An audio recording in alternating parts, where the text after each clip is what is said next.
Welcome to the hottest real estate topics on the planet, keeping you up to date with all the creative ways to buy and sell real estate without bank qualifying, so anyone can build real income starting today. Here is another great show with Dealmaker Bill and Pete the Rookie.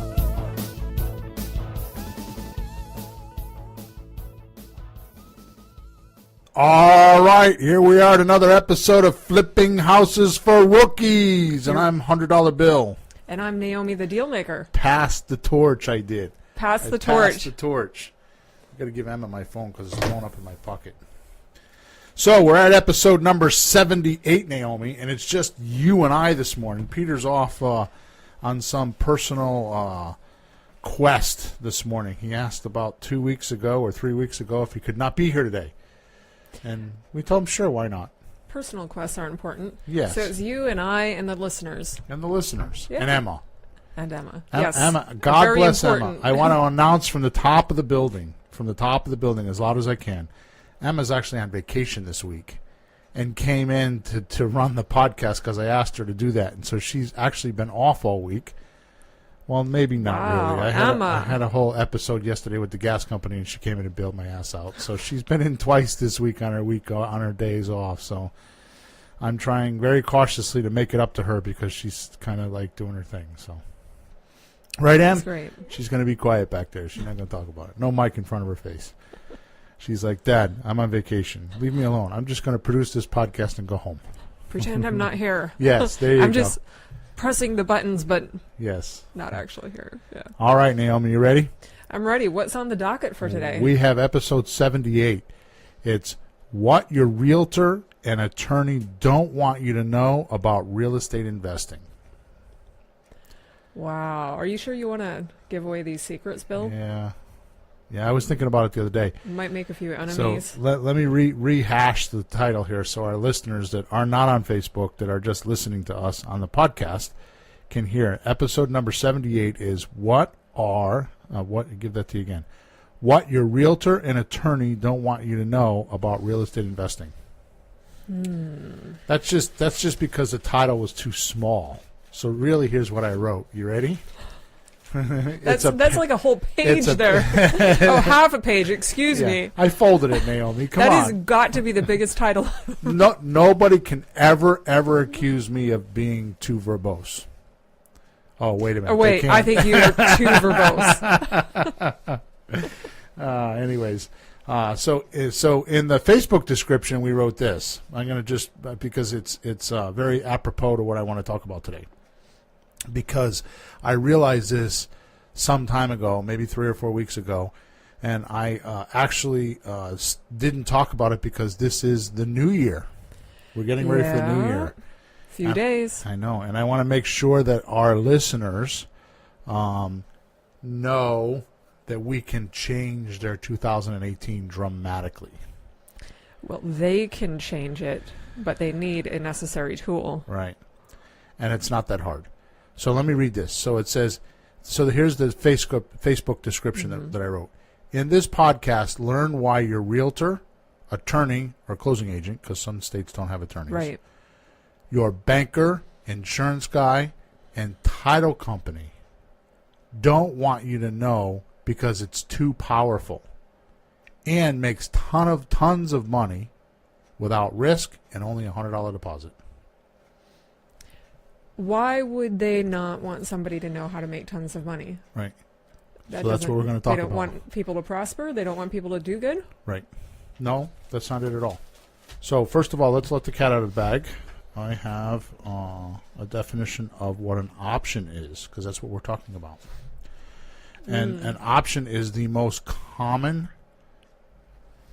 Actually, I shouldn't say common. Is a tool that a lot of people hear about, but don't always understand it.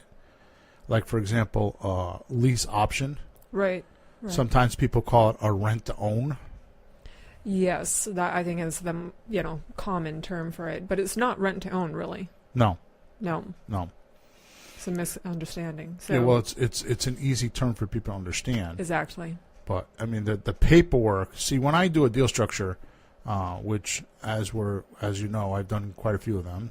Not bragging, I'm just saying that I've done a lot of them, so I've got a lot of familiarity, which is why we keep doing this kind of stuff, right? Yes, I am aware. You're getting more and more aware, right? When I do a deal structure, I actually think of the paperwork that I have to do, and then I kind of reverse it. I never realized that until, I don't know, a month or two ago when Peter and I were talking. It's like he was talking about doing this and doing that and doing this, and as he was talking, it was like a puzzle in my mind. It's like, okay, so how am I going to do this and how am I going to do that? And the paperwork. And it was the paperwork that I was looking at. I didn't realize I was doing it, but it was like, how are we gonna legally make this happen? Right. You're visualizing the documents and how it's right, and how I can match them up in the different paragraphs. I can sometimes take one paragraph from the other. You know how lawyers do that all the time. Sure. Right. So, anyways, so rent to own. Even though you're calling it rent to own, it's like, how do you do it with paperwork? Right, and protect everybody, and right. That's, I think, a big question that stops a lot of people. They get the idea, they get the concept from, watching the podcasts. Right. But then, okay, so I meet with somebody and they want to move forward.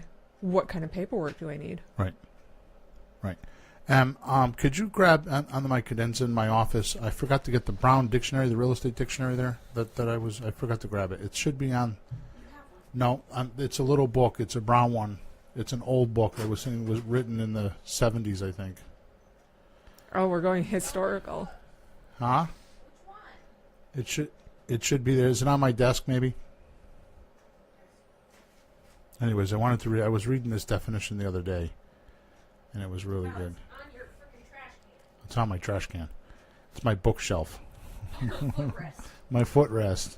The trash. I put all kinds of stuff when because I'm in the middle of writing some copy, and I don't want to put all the books away because then I got to go dig them out again. So this is a real estate dictionary. It's called the Essential Dictionary of Real Estate Terminology. Over 2,000 words, phrases, defined, and gross listed. I don't know what that. Oh, cross listed. It was actually written by Thomas Hemphill. Is that right? Hemphill and Charles Hemphill Jr. I'll bet that last name has a fascinating story behind it. Hemphill, yeah. So let's see here. I just want to see when it was written. It was written in New Jersey. Let me see here. Anyways, I think it doesn't matter. The point is, it was 1982 is when it was copyrighted. But Peter and I use this. He found them. They're not in print anymore. I went on to Amazon and bought, 8 or 10 of them used. So it's the Essential Dictionary of Real Estate Terminology by Thomas Hemphill. H-E-M like in Michael, P-H-I-L-L. And I'm sure you can get them on Amazon. You're not going to get them new because they're out of print. Right. Great dictionary. It's one of the few that I found that has a lot of it's like just real estate terms. Wow. Okay, and I know we keep. That's pretty powerful because a regular dictionary isn't going to help you when you're looking up option. What does that mean? Right. It's something completely different. So I'm going to just. What's that? There's a link. Oh, Emma found it. Oh, good girl, Emma. So Emma found it on Amazon. If you're on Facebook, or if you're not on Facebook, you're listening to the podcast, go to flippinghouses. Facebook.com/flippinghouses for rookies. Find today's podcast, and there's a link in the chat for the book. So just go grab it there. Okay? Way to go, Emma. Thank you, Emma. So here we go. Options. So there's 2 definitions. We're only going to listen to the one. It's a little long, so I'm just going to read the entire thing, okay? Okay. Because it is so misunderstood that I want to make sure that we really get what the meaning of it. The power of it. Yeah, the meaning is one thing, but the power of it. It is absolutely amazing. And why you don't know about it, why it's not revealed and with such a big secret from all these people I'm talking about. Yeah. Because it's really just common sense. So here we go. Here's the definition. It's a continuing contract or offer. Okay. Okay, contract or offer by which the owner of real estate gives a prospective purchaser the right to buy the property at a fixed price. So he has the right to buy the property at a fixed price within a specific period of time. So I'm going to read that again because there's more. A continuing contract or offer by which the owner of real estate gives a prospective purchaser the right to buy the property at a fixed price within a specific period of time.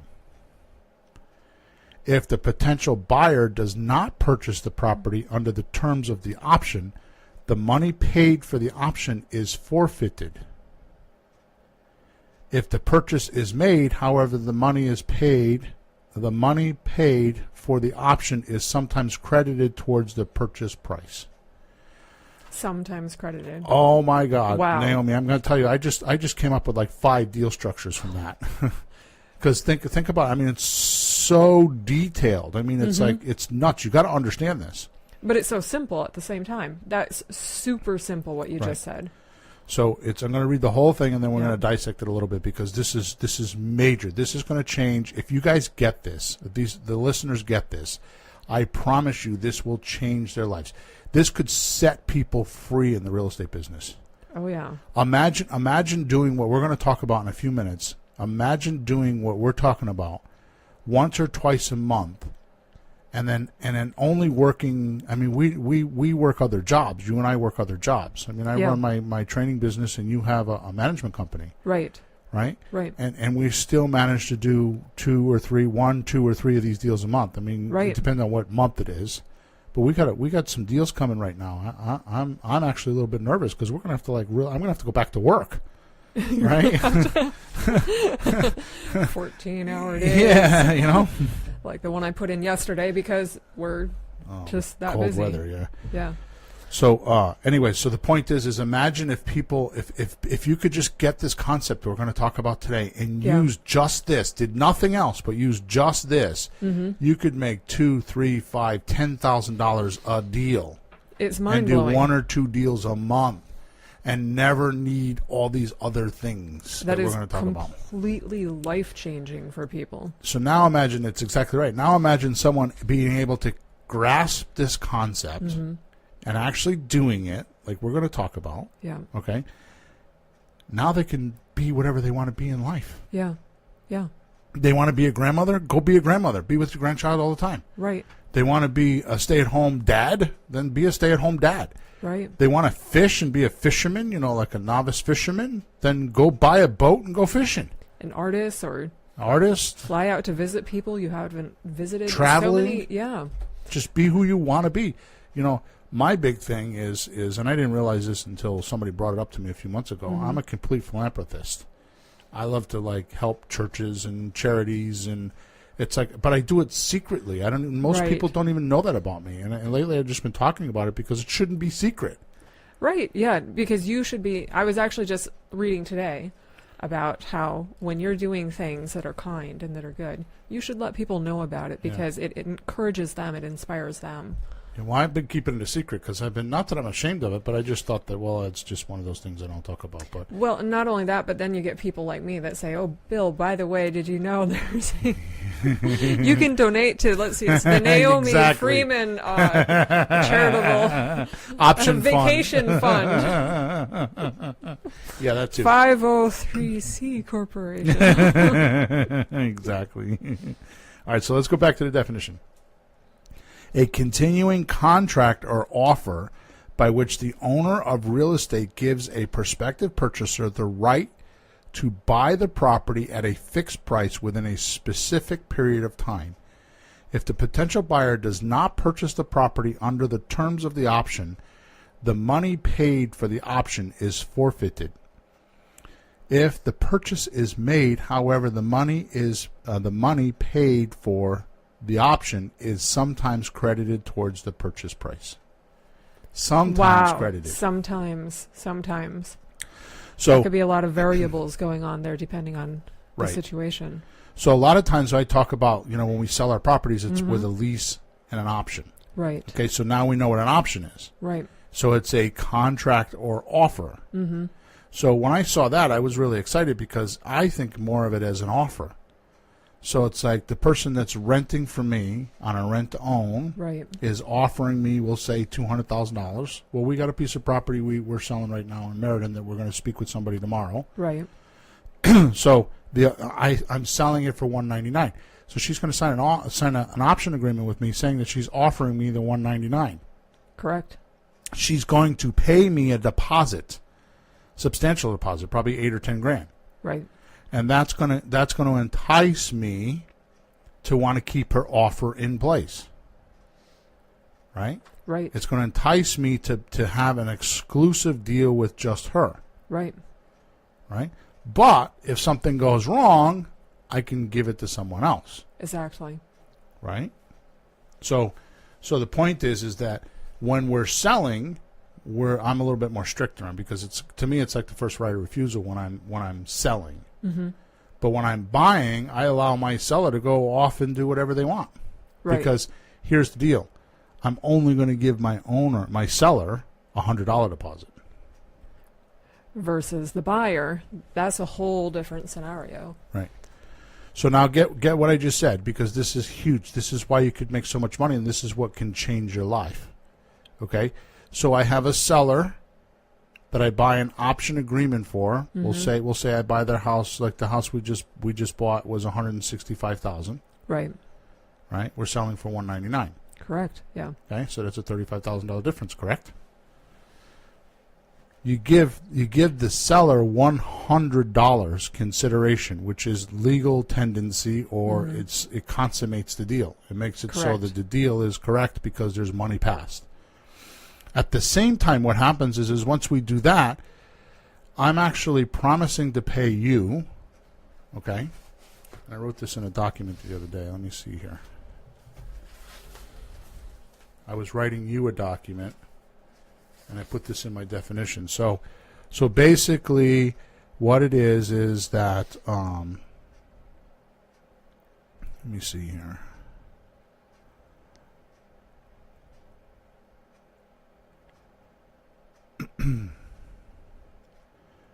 So a definition of a suspect, yeah. So anyways, my point is that when I give you the option, okay, I'm actually promising to pay you the dollar amount, which is not going to be a full price. Mm-hmm. Okay, I'm going to want some sort of a discount, Right.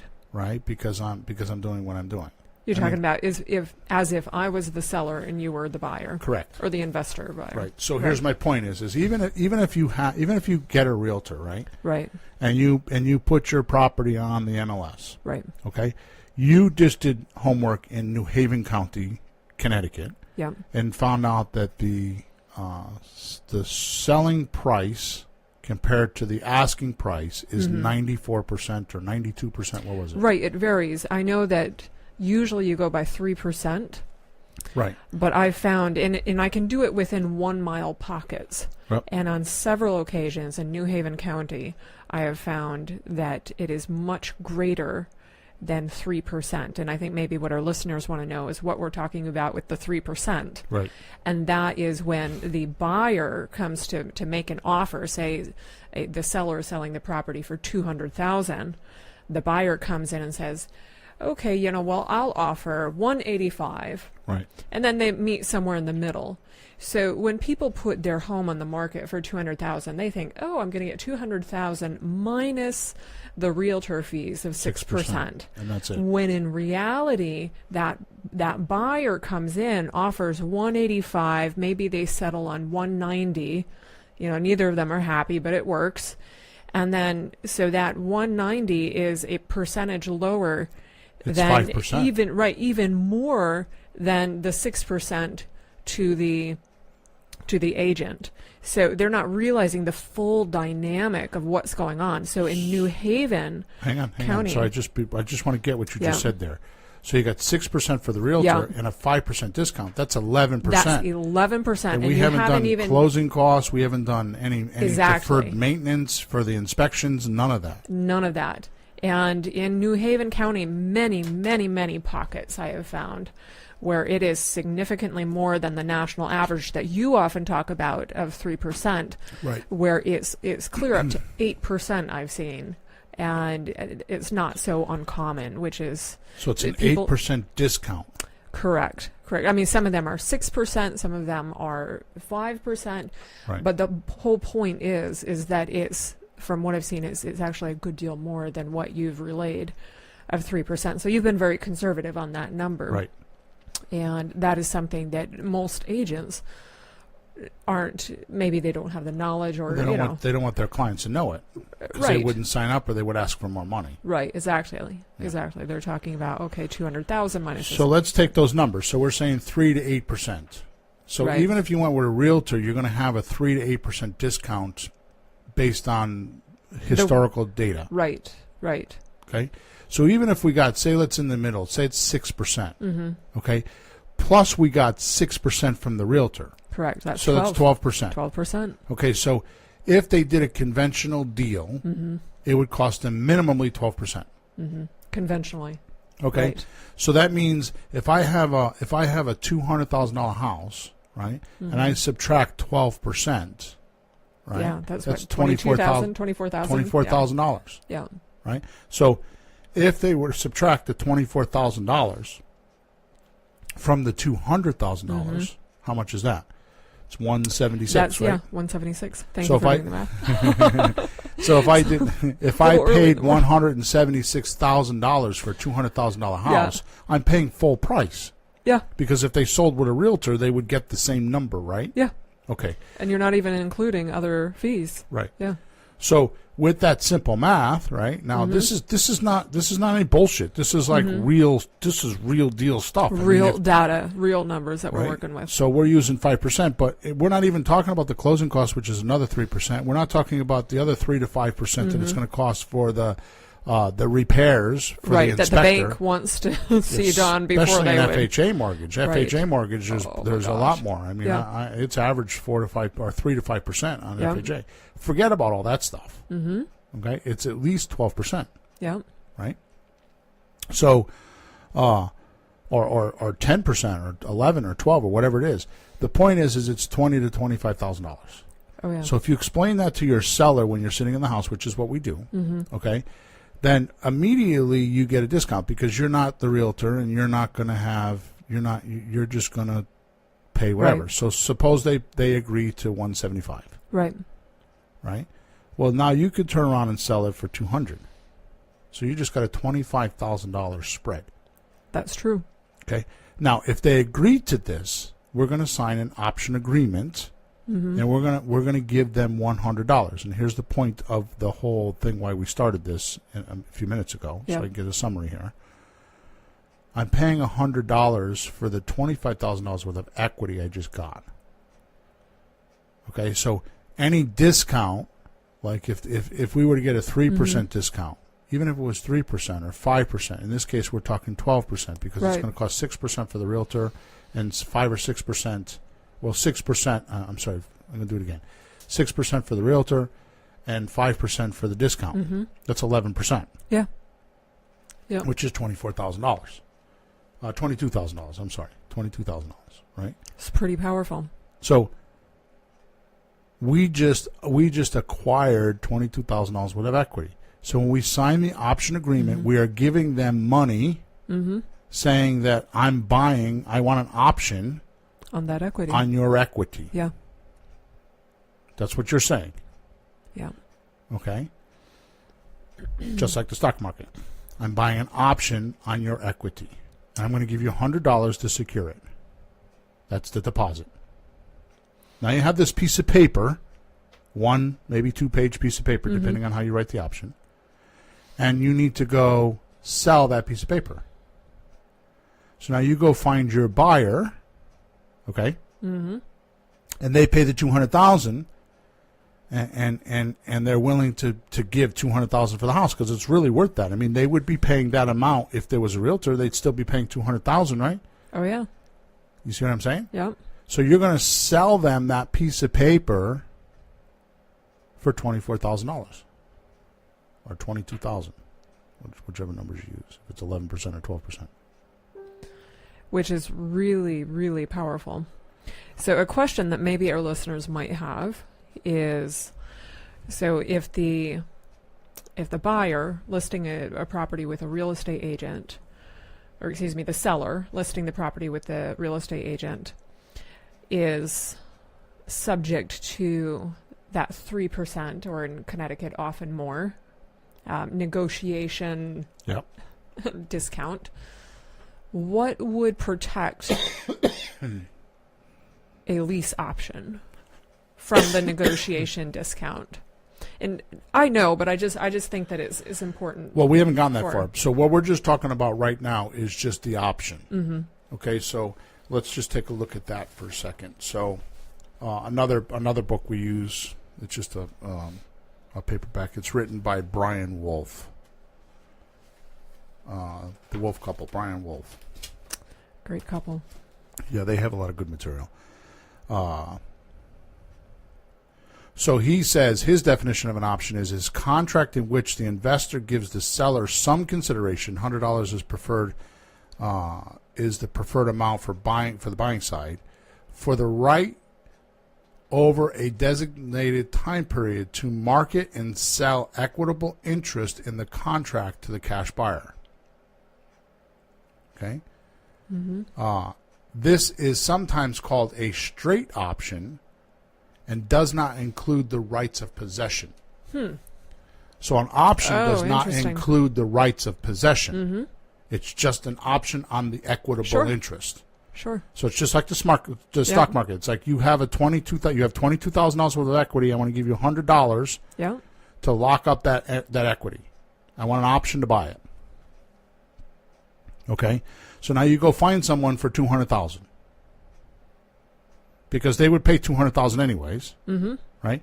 Even if they discounted it to 3 or 5% that we're talking about, you still got 6%. So Yeah. 6% on a $200,000 deal is $12,000, Mm-hmm. That's true. right? Which So- is nothing so to you- sneeze at. You're still doing very So get what good. I'm saying here. You paid $100 for this option, Mm-hmm. and at the very worst, you get the 6%, and you just made $12,000 for a $100 investment. Yeah. And you don't have to own the house. There's no risk. There's Right. nothing.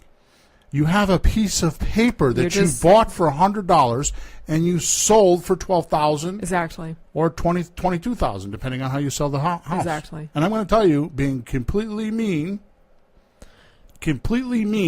Mean. there are very few realtors that I've ever seen that have sales skills. So you might be a much better negotiator than most realtors. Mm-hmm. So yeah, you got 11% or 12% worth of equity. So Right. maybe you negotiate it down to 8% or 7%, Right.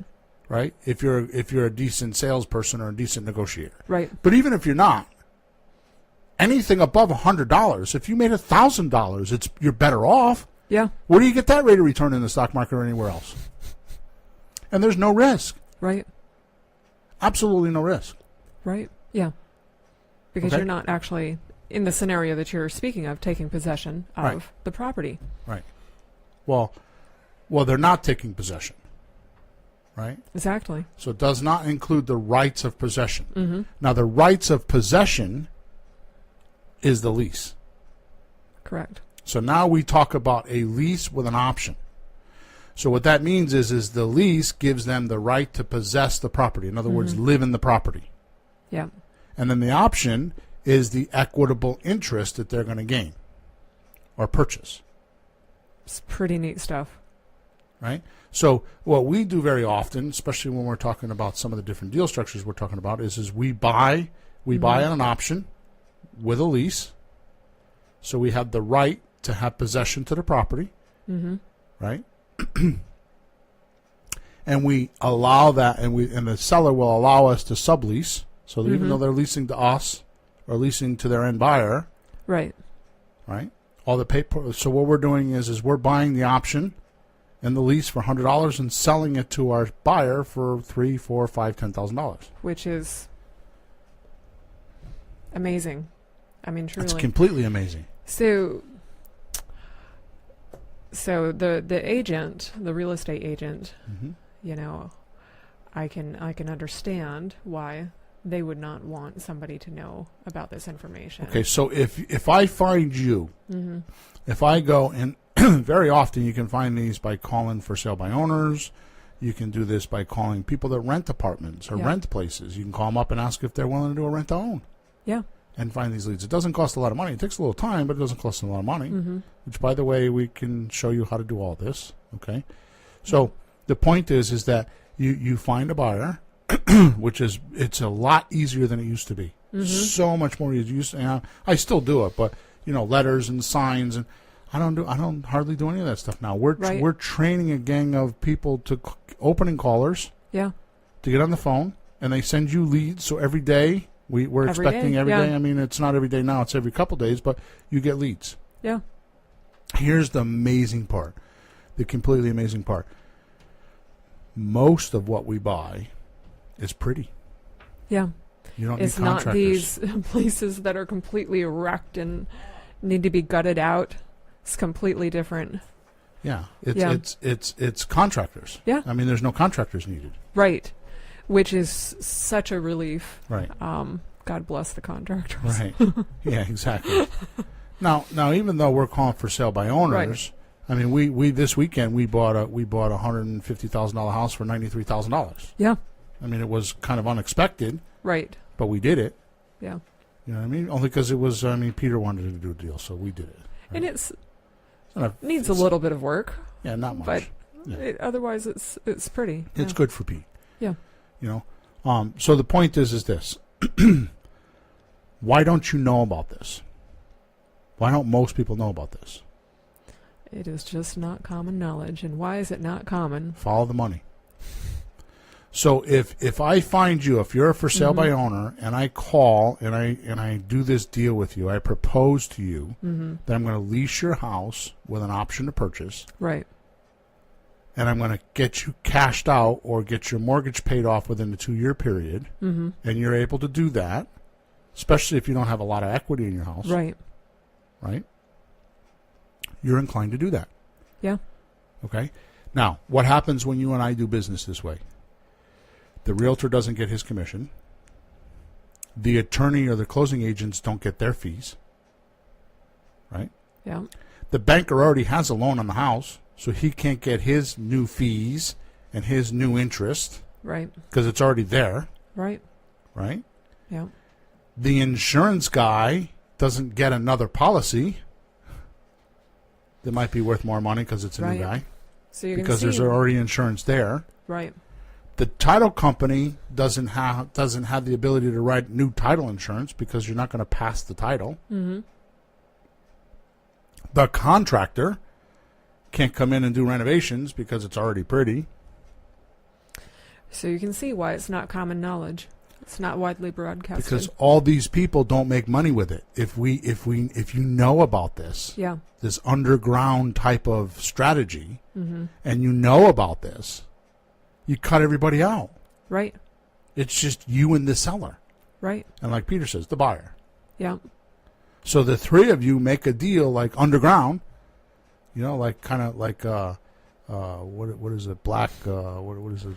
Oh, the black market. Yeah, there you go. Like in the black market. Yeah, I mean, I don't know about that. I actually talked to a for sale by owner yesterday, and he said, "Oh, if I don't want to do any of these, shady things, da da da da da." And it really made me think, like, okay, so, and then you're saying black market. Yeah. And the thing is this was happening way before realtors. Right. I mean, I have to disagree with you because in a sense, the shady stuff. Well, I don't think you're calling it shady. You just called it the black market. Yeah, I'm just saying like an underground type right, of underground. It's just yeah. it has implications of shady. Right. To me, the shady stuff is what is currently going on with the monopoly. Okay, so let's talk about what you're saying now. Yeah. Okay, so why is it shady? Because the banker is and like they're the all in realtor- cahoots to not let the knowledge out. Right. And that to me is more shady. I mean, I didn't want to get in an argument with the guy. I do. That's the difference between you and I. I would have got in his face.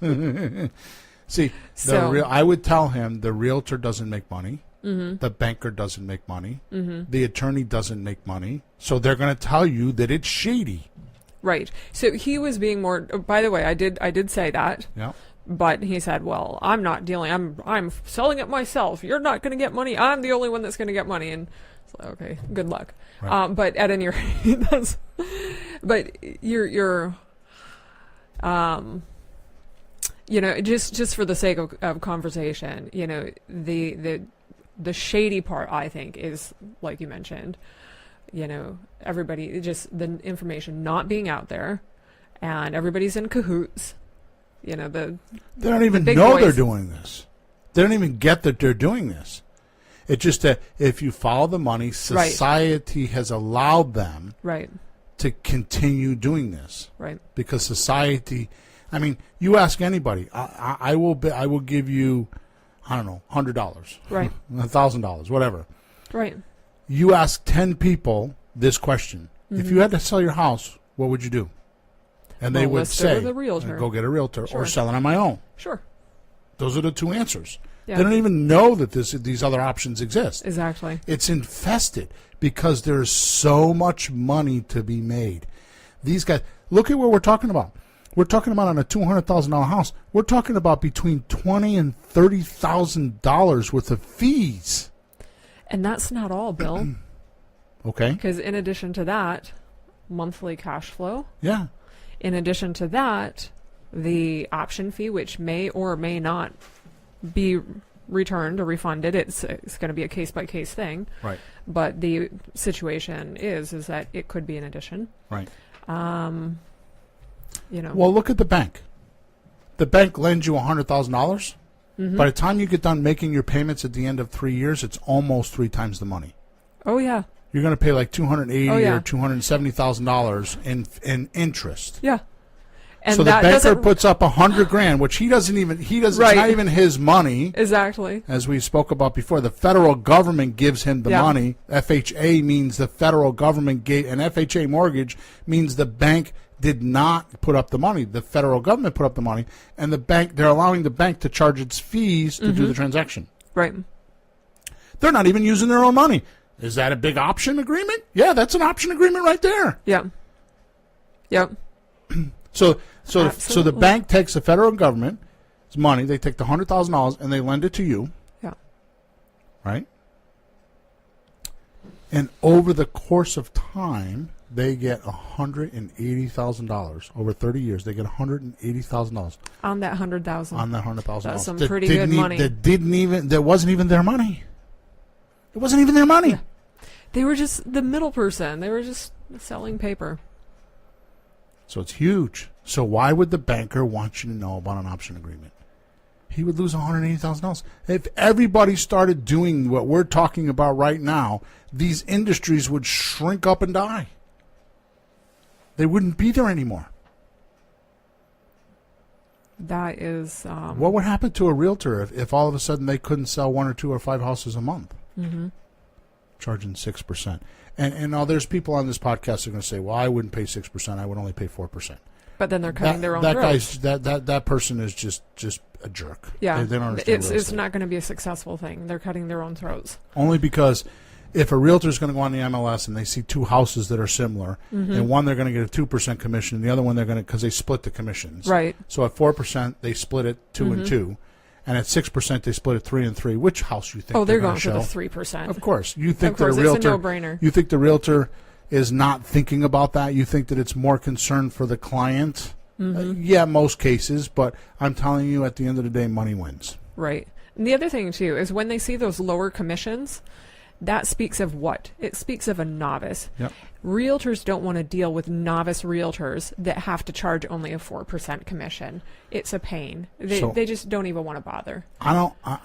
We have a question when you have a second. Okay, so I don't even know if you realize what you just said.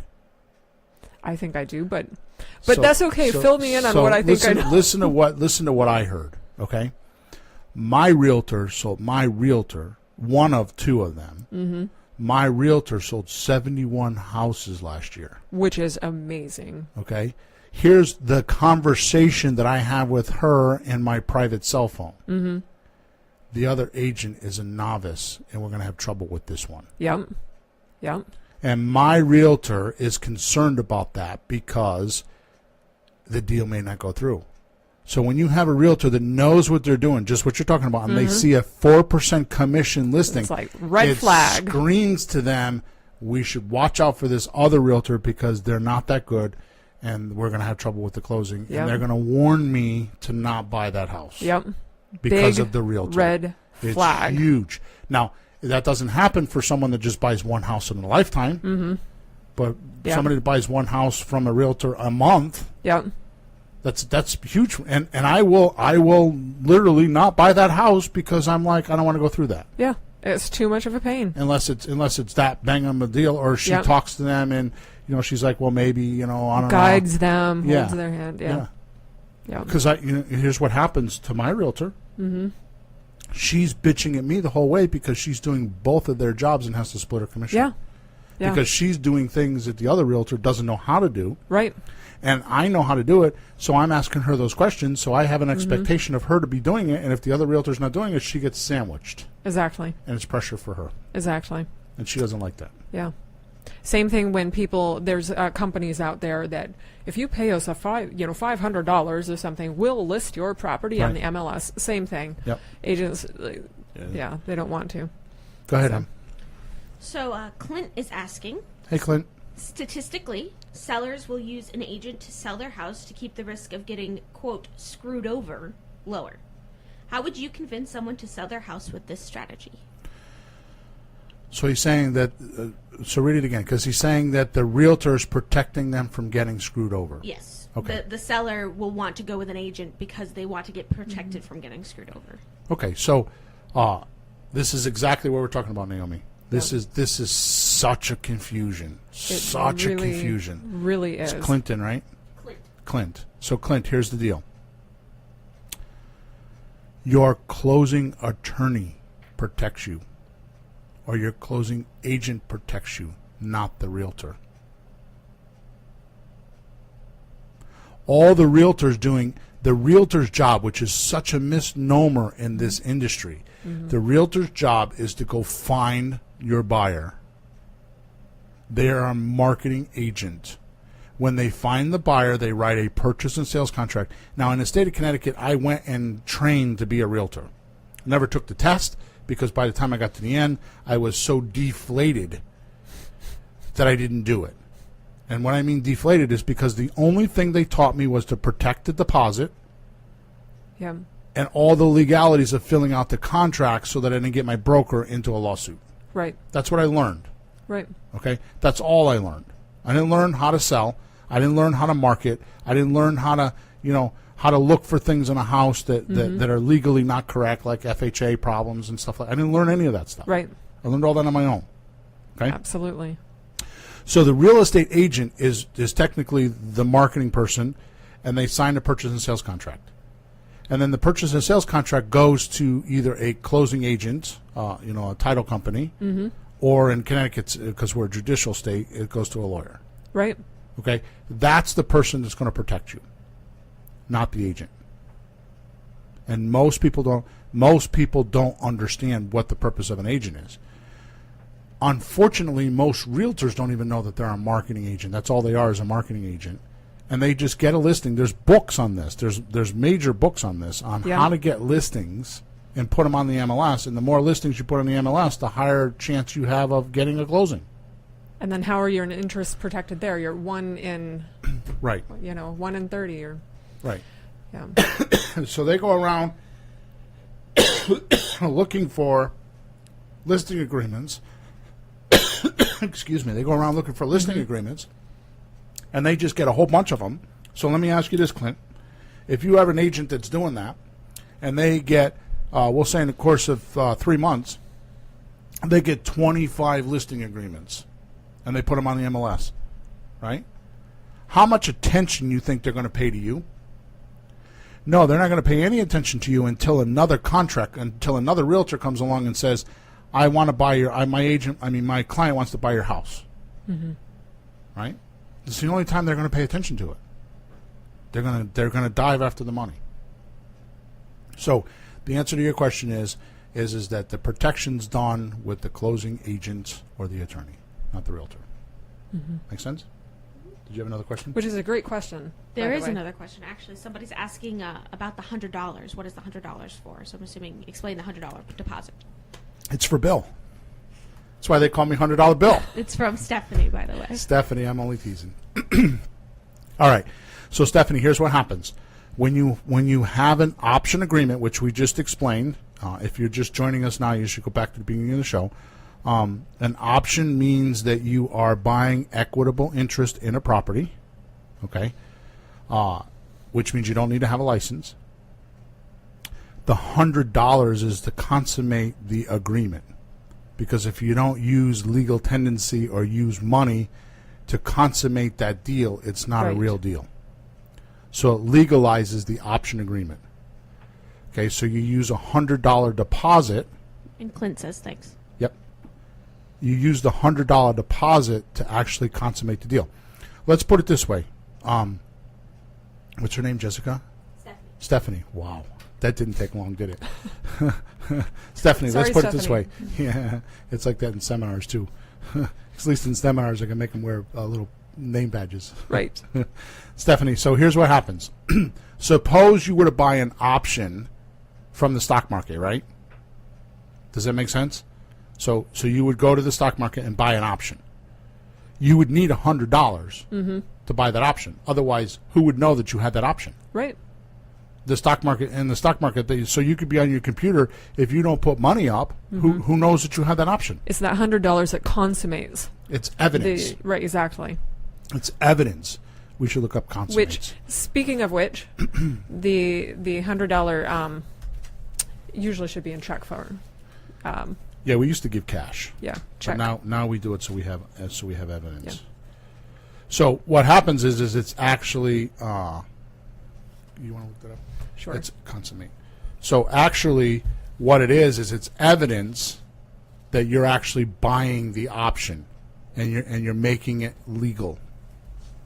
Did you find it? Yes. So, Go ahead. consummate, to bring to completion, to fulfill, to complete. So, and then just a lot of variations of completion. So here's what happens with an option agreement. Naomi is the seller. I'm the buyer. And I say, I will pay $175,000 for your $200,000 house. Yes. And I want 24 months to bring that $175,000 to you. Okay? Or let's just keep it simple. I will pay you $175,000 for your house, and I will bring it to you within the next 90 days. Do you agree? Sure. So now we have a verbal agreement, Yeah. right? Now, I don't know about you guys, but if it's not written, it's not true. Okay? This verbal agreement Paper might trail. be nice until all of a sudden Naomi goes to the bar tonight and talks to the bartender and tells her what she did, and he's like, are you nuts? Now I got some guy that knows nothing about real estate probably Right. giving you advice. Right. And then you change your mind. Oh, but that's right. You're not too good at confront, so you won't call me up tomorrow morning and say I changed my mind. When will you tell me that? When I bring my buyer to the table, you're like, that's not what I said. It's not really what I meant. It's not really what I want. Have to have the paper trail. And I'm not saying you're even going to do that, Yeah. but having a document in place, in writing, that you signed and I signed, and I actually gave you legal tender, in other words, money, to complete the deal, and you accepted my money. Now, you bring up an interesting point about the check, because if I give you a check, it's one more step, because you actually negotiated the check or cashed the check. Right. So at this point, it's complete evidence that you were willing, when we signed this document, to actually do this. Exactly. Okay? Exactly. Now, here's the really, really interesting part about options. All that does is put in writing what our agreement is. Now, in 89 days from now, I find my buyer. Okay? Or we'll say whatever, Right. 60 days from now, 59 days from now. No, 30 days. Okay, 30 days from Why now. stretch it out so long? I find my buyer. You find your buyer. And I call you up and say, Naomi, I have my buyer. Yay! And we're like, okay, what happened? And I don't really tell you the truth. Mm-hmm. Well, he's going to do this, and he's going to do that, and he's going to do this. Right? So you get all excited. Right? Yeah. And it doesn't happen. Once again, because it's a verbal communication, it's not good. Mm-hmm. So what do? I write what we call a purchase and sales agreement. I get my buyer to give me a deposit, and I get him to tell me what his expectations are, when he's going to do his inspections, when he's going to do his title search, when he's going to do all this stuff. When is his mortgage commitment going to be, right? All this stuff is written in the purchase and sales agreement. Now, I take the purchase and sales agreement, and I take probably $1,000 deposit, which is common in Connecticut anyways, right? Yeah. And I take all that stuff, and I bring it into my attorney's fold. Mm-hmm. Okay? Once my attorney looks at it, and once they've had the inspection, I wait till we have the inspection. Okay, because then I don't want to negotiate whatever repair work. Right. Once my inspection is done, I'm going to call you up and say, hey, Naomi, I have a closing date for the property. I could now submit to your attorney the written document, which is the purchase and sales agreement. Correct. So once we wrote the purchase and sales agreement, the option agreement went null and void. Because there's a new agreement in place. Exactly, which is the whole point of it all. Yeah. So we wrote an option agreement between you and I so that whatever we communicated was actually delineated or clarified in a written form. Yep. Right? I actually gave you money, and you deposited the money. So there's evidence that you were in agreement with this verbal agreement now in writing. Took action. Yeah. I go market the property, do whatever I got to do to find my buyer. My buyer now comes in and says, okay, I'm ready. He writes a $1,000 check and gives me a purchase and sales contract. Yeah. Once the purchase and sales contract is written, I now have evidence to go back to you and say I have my buyer. Mm-hmm. Now your attorney or your closing agent now knows what to do because there's a roadmap now. Mm-hmm. See, a purchase and sales agreement is a roadmap to get you from I'm willing to buy your house to the closing, which is passing money and getting a deed. Exactly. So it's the exact. So by writing a purchase and sales contract, it tells everybody that's involved. It tells your realtor if you have one, which we don't in this case. It tells your insurance guy.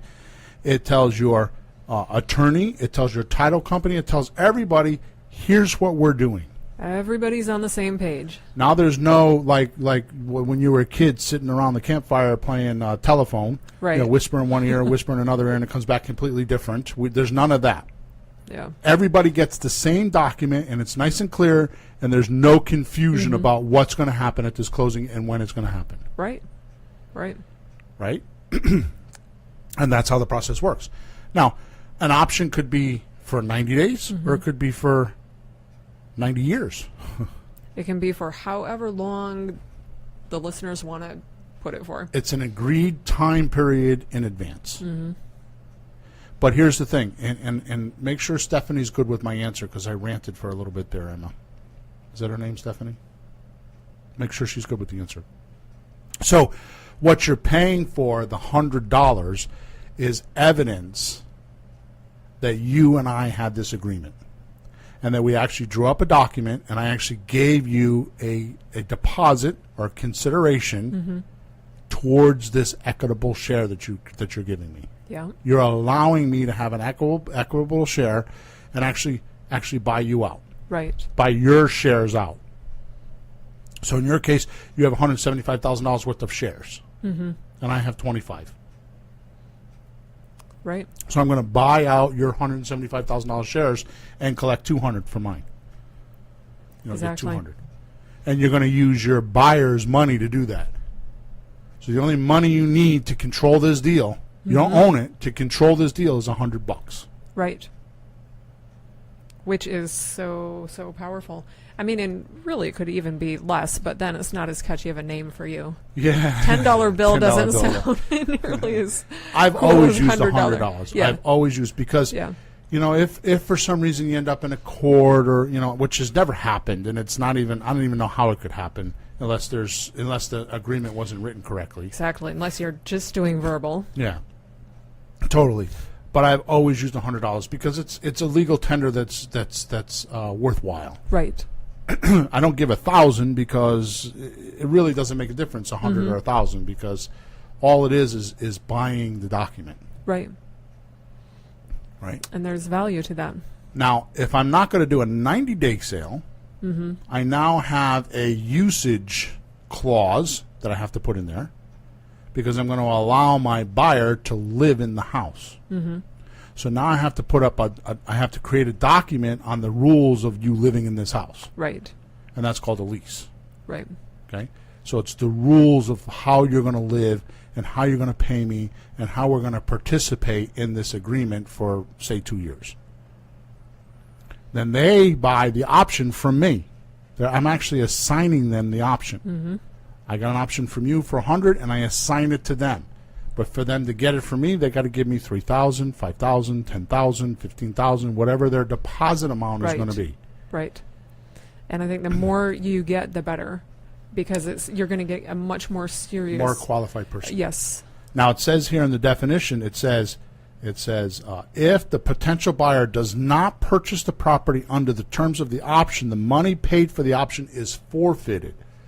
So that means my buyer, my lease option buyer, doesn't perform. They don't get their loan. They don't get something happens. They split up. I've had all this happen.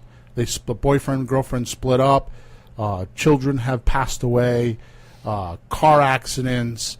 Out of work. There's just life gets in the way, and they can't. I had the best one I ever had. The best one I ever had. Oh, let's hear. The best one I ever had. The best. The best. Is I had a guy that had a mail order bride. A mail order bride? Yes. She was from, I think, Asia, somewhere in Asia, China or Japan. I don't know where she was from. Wow. Vietnam, that's where it was. Mail order bride. Not only are you going to get advice on how to make money from $100, but for all you guys out there that are having difficulty, here's a whole nother new option. Mail order bride. It's a mail order. That's what they're called. So she was from Vietnam. He shipped her over here, he bought this house or leased it for me. He gave me a $20,000 deposit. He was there probably 3 months. And she said she didn't like the house. Or she didn't like him. Yeah, there you go. She was like, what was I thinking? Well, yeah. That was my opinion. Is it was an excuse for her to get into America. She got into America, and then she abandoned everything. Whatever happened, I don't know. Yeah, that's just an accusation. It's not a very good one. But the point is he was in the house 3, maybe 4 months, and he forfeited his $20,000. Wow. Okay, guys, maybe a mail order bride is not the best route to go. Now, we had many conversations because I don't want people to think I was stealing his money. We had many conversations, at least a handful of conversations about how this works. Right. So a person knows when they're going in that this is how it's going to work. Yeah. Now, it doesn't happen often, but it does happen. Okay? And most of the time it happens because people don't do what they're supposed to do. Yeah. Especially if they got like a credit repair problem. Yeah. And I set them up a credit repair. Yeah. Once I set them up with the credit repair, I can't give the documents. I can't sign the documents. I can't write the letters. I can't do that stuff. My company will do most of that for you. Right. But I'm not going to go hold a gun to your head on Friday night and say you can't go out partying tonight. You got to frickin' mail in your documents. I'm not going to do that. I've done my part. Right. Yeah. So a lot of people, not all, but very many people will not do that work until it's time for the lease to come up, and I start talking about, well, you don't have your money, you got to get out. Right. And then they're, all of a sudden they're attentive. Yeah. Now we have, we try to keep up with it as much as possible, to nudge them and keep them going, and the credit repair people, that's the worst. Right. The other situations that people might need to do a rent-to-own would be, you have a new contractor or something like a new business person, and they need to get a couple years worth of tax reform, tax returns. Right. Or, right. Sometimes like we were looking at a house, Neil's house, and it was an $800,000 house or $700,000 house. Right. And they may not have all the deposit money. They might only have, in that particular case, it's a jumbo loan. They need 20%, so they need $160,000. Right. Right for a down payment. Right. Maybe they only got 75, 80, or 100. Exactly. And they just need a little time to get the rest pull of the money. in. Yep. Which, by the way, that's how I want to end the show. Ron LeGrand has an amazing saying that I have to use. Oh, it's do an share. amazing Do share. saying. The more money you waller in, the more it sticks to you. That is totally Ron LeGrand's saying. The more money you waller in, The more that it sticks to you. No, the more that sticks to you. The more that sticks to you. So picture yourself like in one of those glass tanks where the money flies all around. And it's sticking to you. And it's sticking to you because you're like a money magnet. And you can't get it off, but it's great. You're having fun with this, I can tell. All right? So here's the point. If you're only using $100 and there is no risk, Right. why not go find the big houses, the $800,000 houses? Because when they put 10% down, that's $80,000. I mean, It only costs $100. What's it? Why would you buy a $200,000 or $100,000 house for $100 when you can buy one for $800,000 for the same $100? right. Right. Hello. And those owners probably need your help even more Exactly. than, yeah. They need to take advantage of the market that you offer. And they're less sensitive to a rent to own. Yeah. In other words, they're more apt to do it because a person that owns an $800,000 house is going to have enough money to be able to handle that. Right. They have probably been carrying it vacant for 6 months or a year already, anyways. Right. And might as well bring in a buyer Right. who's going to contribute to the cash flow every month and Right. will be purchasing the property. I mean, think of it this way: you have someone that's paying $5,000 for a mortgage payment. Mm-hmm. Another, say another $1,000 or $1,300 for taxes. Right. Yeah. They're paying $5,000 or $6,000. We'll say $5,000 a Right. month with everything. Right. Right. And you come along and say the most I can get is $4,300. Right. 4,300 is better than 6,000. Exactly. Yeah. Yeah. And they're going to be much more apt to allow you to do this. Yeah. Right. So you make your decision, but Ron LeGrand's spot on. Mm-hmm. The more money you wallow in, yeah, it's the more it sticks to you. Yeah, more that sticks to you. Right. So, if somebody gives you 10% down on a $100,000 house, that's $10,000, and it's not likely happening. They're probably going to give you 3 or 4% because Right. of their income. Right. Someone that buys a $800,000 house that has to get a jumbo loan is used to. It's not an FHA mortgage, No. so they have to put down 20%. Right. So they probably have maybe half of it. So when you ask them for 10%, it's not. See, on the $100,000 house, you ask for 10%, and they know they can get an FHA mortgage for 3% down. Right. Exactly. So you're stretching them to the 10%. Exactly. Now you go to the $800,000 house and you say to the guy 10%, and he's like, "Oh, only 10%," because he's expecting to put down 20%. Which way would you rather sell a house? Exactly. Which Yeah. side of the coin would you rather be on? 10%. Yeah. The guy that's expecting to pay 20% and only ask 10, or the guy that's expecting to pay 3% and ask 10? Right.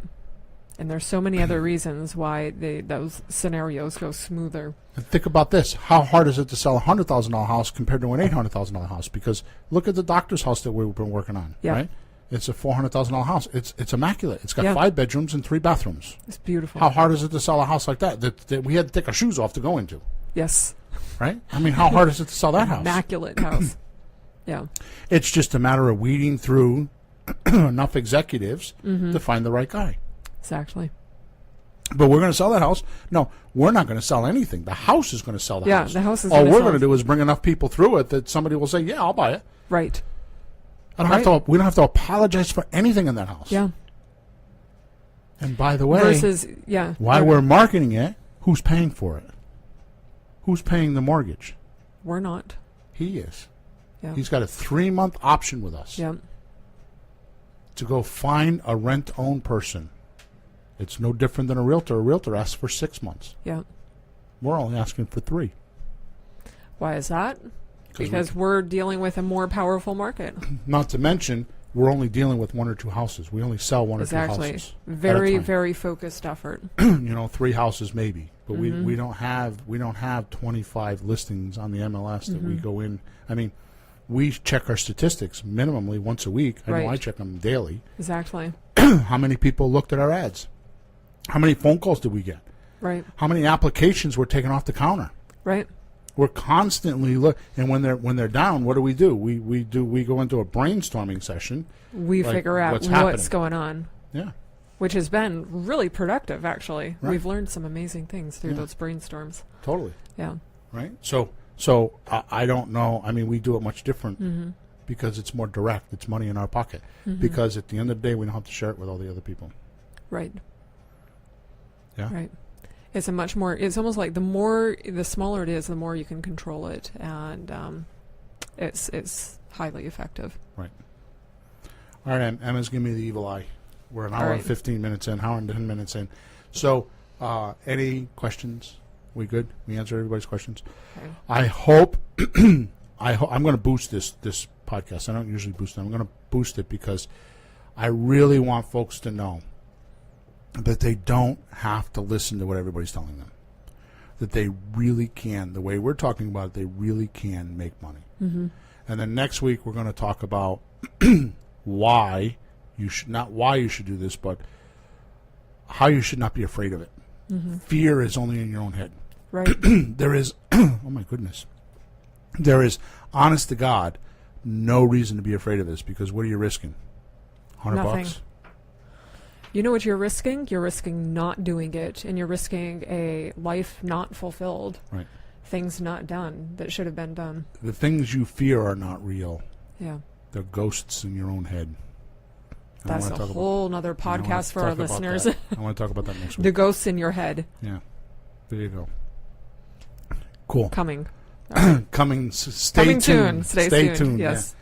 All right, guys. So we're over and out. If you need any help with anything, you can send me an email at info@flippinghouses.club. That's info@flippinghouses.club.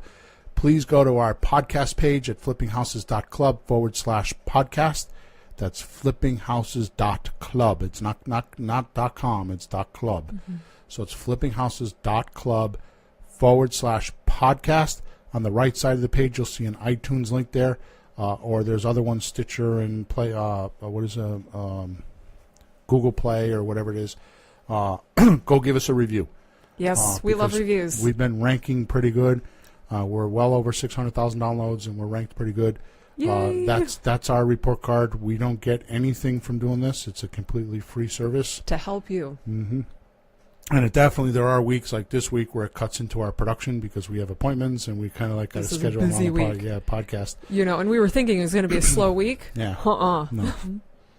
And there's weeks like this week where we almost didn't do the podcast because we have things going on. But we do it, and the reason why we do it is for the feedback. So those reviews actually keep us going. And if there's reviews that aren't good, they are the ones that get us adjusted. Exactly. To make sure that we're here giving you, because we're volunteering our time and we want to make sure you guys get what you want Right. here. So Help please, us help you. Yeah, please go give us a review. It's at flippinghouses.club/podcast. We all 70-something podcasts are on there, so you can go back and watch all the archived podcasts. It's really easy to get to. All right? All right. Thank you, Naomi. Thank you, Bill. Over and out. Over and out. Thanks for tuning in to the hottest real estate topics on the planet with Bill and Pete. If you want to continue learning how to buy and sell real estate without money or credit, head over to flippinghouses.club for some cutting-edge real estate wealth tools. Or contact us at info@flippinghouses.club.